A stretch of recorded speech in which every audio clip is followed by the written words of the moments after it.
Higit pa umano sa sapat ang nakitang probable cause para umusad ang impeachment complaint laban kay Vice President Sara Duterte. Pinagtibay yan sa ginawang botohan sa House Committee on Justice ngayong araw kung saan naging unanimous ang resulta. For the record, nobody registered an objection. And in accordance with our rules, that means that the motion is approved by unanimous vote. Nevertheless, for purposes of our records, let me place on the record that there are 53 justice members confirming their support in the motion to declare the existence of probable cause in the Sabalia complaint. So ruled. Again, there is no objection. And pursuant to our rules, this means that the motion is approved by unanimous vote. Batay sa summation speeches ng endorsers ng reklamo na sina mamamayang Liberal Party List Representative Leila de Lima at Manila 6th District Representative Bienvenido Abante Jr., kitang-kita ang impeachable offenses ng Vice Presidente sa mga ginanap na pagdinig.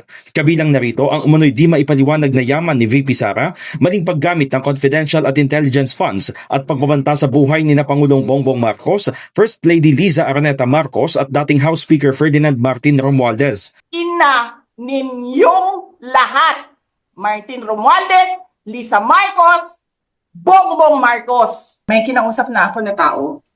Sinabi ko sa kanya, kapag pinatay ako, patayin mo si BBM, si Lisa Araneta, at si Martin Romualdez. No joke. From the misuse and abuse of confidential funds, bribery of DepEd officials, to the alarming pattern of amassing unexplained wealth, to the gravity of threats and seditious incitement that strike at the very heart of our constitutional order, ito po ay klaro. There exists probable cause to impeach the Vice President. Siya ay nagkasala sa taong bayan. Ang pondo ng gobyerno ay hindi mo pag-aari, Madam Vice President.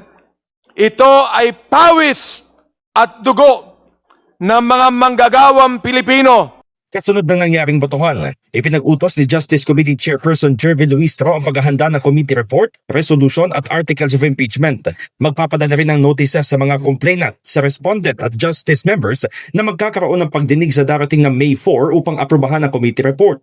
Samantala, nagbusyon naman si De Lima na i-consolidate na ang grounds for impeachment ng ikatlo at ikaapat na reklamo para maging iisang articles of impeachment. Paliwanag niya, halos magkakapareho naman ng testimonya, grounds at impeachable offenses na nakalakip sa mga kaso. Samantala, sa pag-usad sa plenaryo ng impeachment, kakailanganin ng hindi bababa sa 1/3 o nasa 106 House members para maiakyat sa Senate Impeachment Court ang articles of impeachment. In the heart of changing lives, ako si Brigada Haji Caaminio ng 105.1 Brigada News FM Manila, the Music and News Authority.